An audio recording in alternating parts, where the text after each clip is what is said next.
بسم الله والصلاة والسلام على حبيب الله. السلام عليكم ورحمة الله وبركاته. مرحبا بكم في قناتكم أم وائل.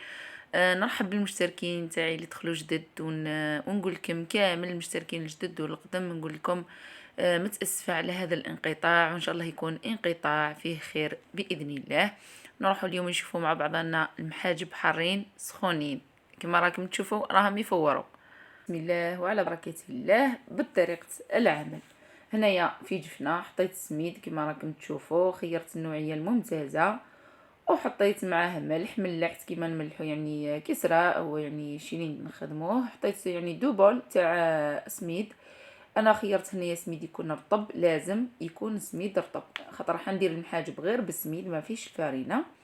وحطيت سميد يكون كما قلت لكم النوعيه الممتازه، ولازم يكون رطب يكون فيه العلك يعجن مليح، لانه السميد اللي ما فيش العلك ما راحش يصلح لك به حتى شيء. هنا بليت بالماء عادي من الحنفيه، سميد وملح وماء عادي من الحنفيه بارد، نبلهم بهذه الطريقه. نحاول نلم العجين تاعي كامل هكذا حتى تتلم كامل. كما نعرفوا راه بدا يبرد الحال يعني، و المحاجب يكونوا سخونين والحال بارد، يعني الوجبه اللي ما نستغناوش عليها خاصه في فصل الشتاء والخريف طبعا. هكذا في الربيع هكذا لميت العجين تاعي، راح نديرها في ساشي وخليها ترتاح مده ربع ساعه. هنايا بعد ما فاتت ربع ساعه راح نجبد العجين تاعي ونبدا نعجن فيها، يعني تكون ريحت لي شويه. بعد ما بليتها راح نبدا نعجن فيها هكذا، ندخلها مليح في بعضها. اللي عندها آلة العجن يعني تحطها في الآلة، تسهل على نفسها الأمر. نحاول نعجن مليح المحاجب تاعي هكذا باش يكونوا خفاف. نعجن هكذا، ما نحاولش نقطع العجين، نعجن بالطريقه هذه كما راكم تشوفوا، يعني نعجن بالكف تاع اليد هكذا، ما نقطعش العجين تاعي، نحاول برك ندخل العجين في بعضه هكذا. نواصل حتى تستعجن لي كامل العجين تاعي. بعد ما العجين تاعي راهي ولات طريه وتعجنت مليح مليح، راح نبدا نطلق فيها، نضيف لها الماء غير بالتدريج يعني غير بشويه، ونحاول هذاك الماء اللي حطيته نشفه مليح. نبقى نعجن في العجين تاعي ونشوف مع الماء هذاك حتى ينشف لي الماء، تشرب العجين تاعي الماء كامل هكذا كما راكم تشوفوا بهذه الطريقه هكذا. كيما نديروا لفتات او الفطيره والشخشوخه كيما يسميها في بلايص، نزيد لها الماء كما قلت لكم بالتدريج حتى نتحصل على العجين تكون طريه هكذا.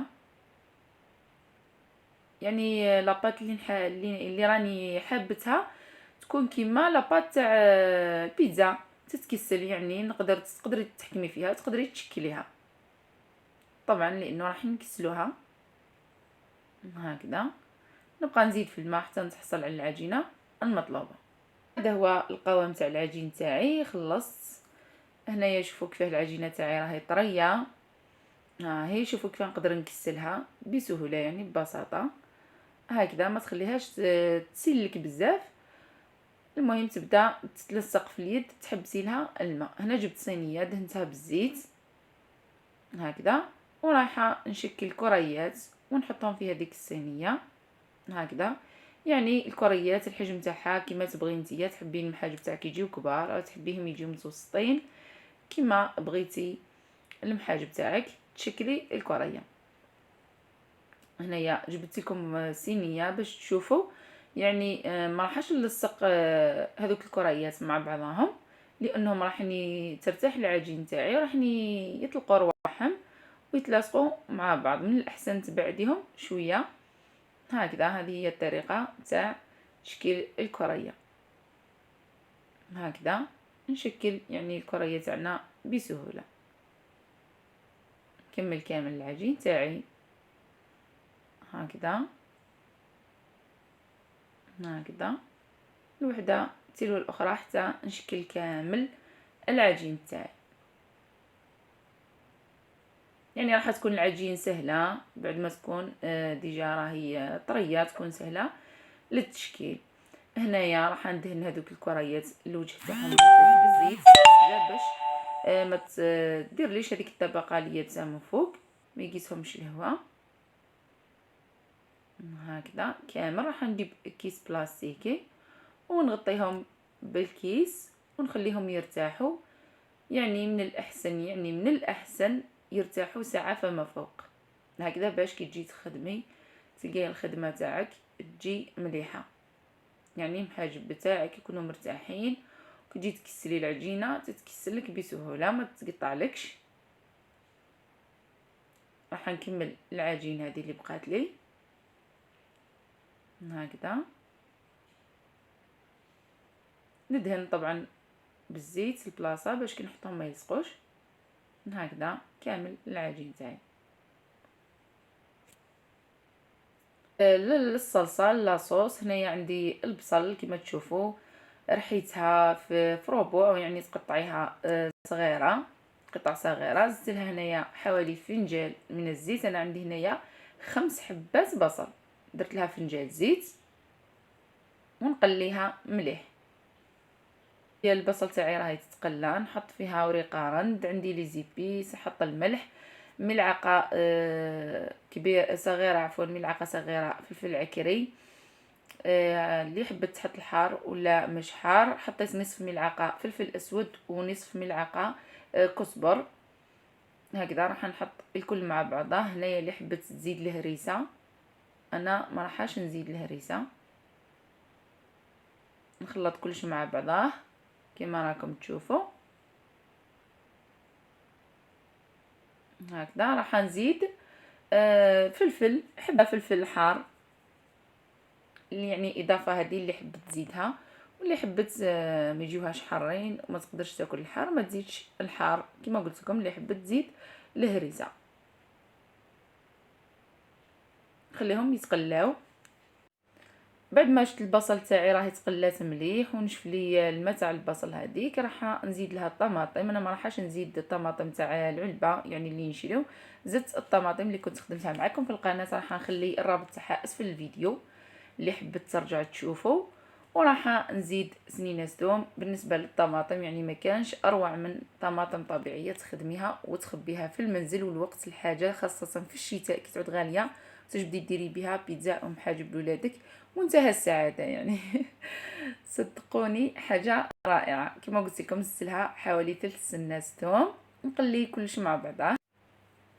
هنا الطماطم تاعي مازالت ما دابتش كامل، نبقى نحرك فيها غير بشويه باش تذوب، وفي نفس الوقت العجين تاعي راهي ترتاح هكذا، يعني باش نكون خدمت على الجهتين. هنايا انا راح نزيد طون لاصوص تاعي، راح نزيد له طون يعني ايضا اختياري، اللي حبت تزيد واللي حبت ما تزيدش.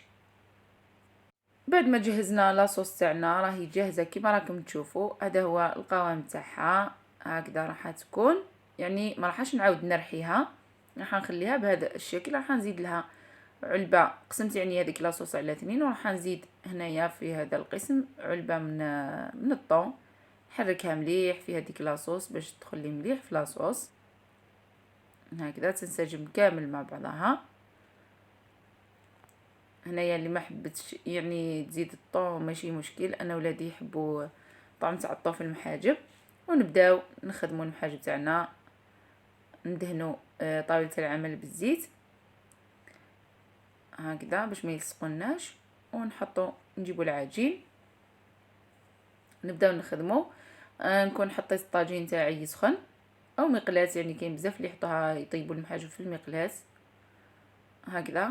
نبداو نحلو العجين تاعي من الحواف هكذا، نبداو نحلو الحافه مليح، ومن بعد نكسلو العجين تاعي في الوسط هكذا باش الحواف تاعنا ما يبقاوش خشان هكذا.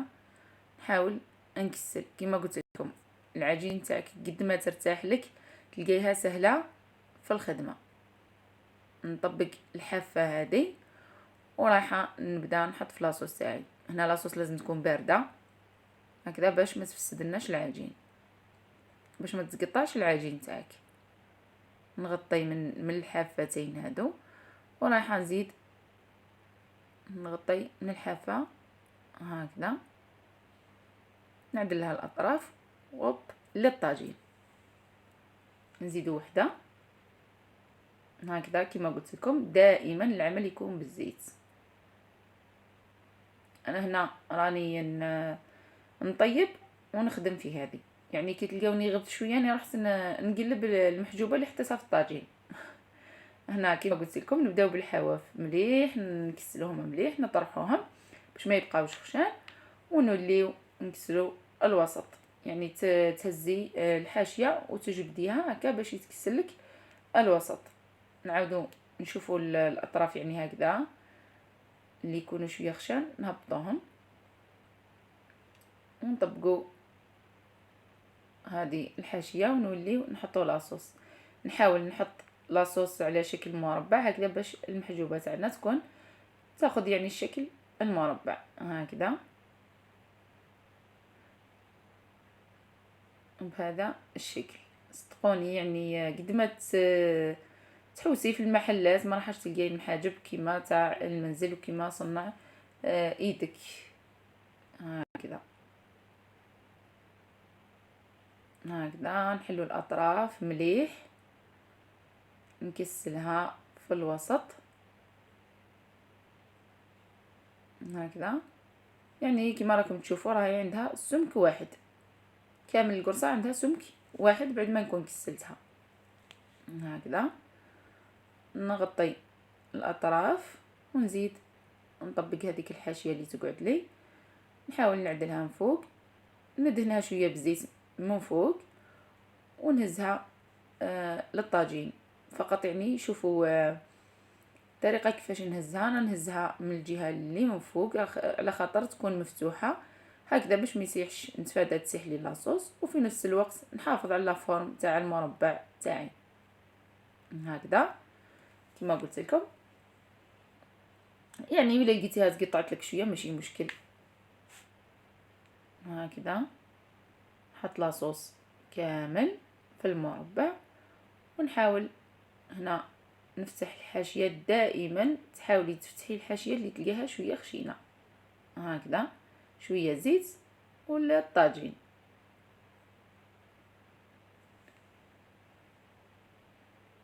ونروح نشوفوا في الطاجين. راني نطيب هنايا كما راكم تشوفوا، درت نار هاديه ونطيب فيهم غير بشويه. دوري كامل الحواف باش طيب لك كامل كما بعضها هكذا. نكمل انا البقيه هنايا تاع العجين تاعي، نحلها كما نعدت لكم، ندهنها بشويه زيت هكذا باش تجيني مرقه، يعني باش ما تجينيش معجنه. نحط لاصوص كما كنت نعت لكم قبيل على شكل مربع، نحاول نطبقها مليح، ندهن شويه زيت ولا الطاجين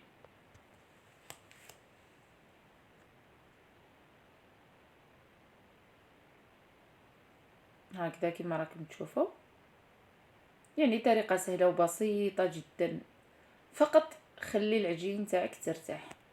يعني هذا السر تاع المحاجب تاعنا، انه يكون سميد، يكون السميد عفوا يكون السميد تاعك رطب ويكون فيه العلك.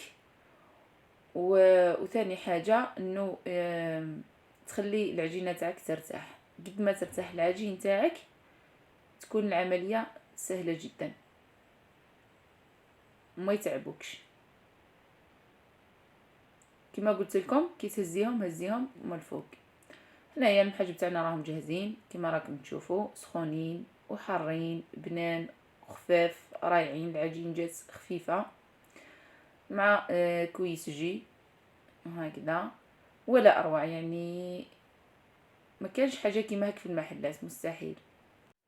وصلنا لنهايه الفيديو. هذه هي الوصفه تاع نهار اليوم، حاجب حارين سخونين البنات اللي عجبتها الوصفة تشاركي الفيديو مع صحاباتها وحباباتها ودير لي اشتراك في القناة، ودعواتكم دعواتكم، وإلى اللقاء في فيديوهات أخرى ووصفات أخرى إن شاء الله.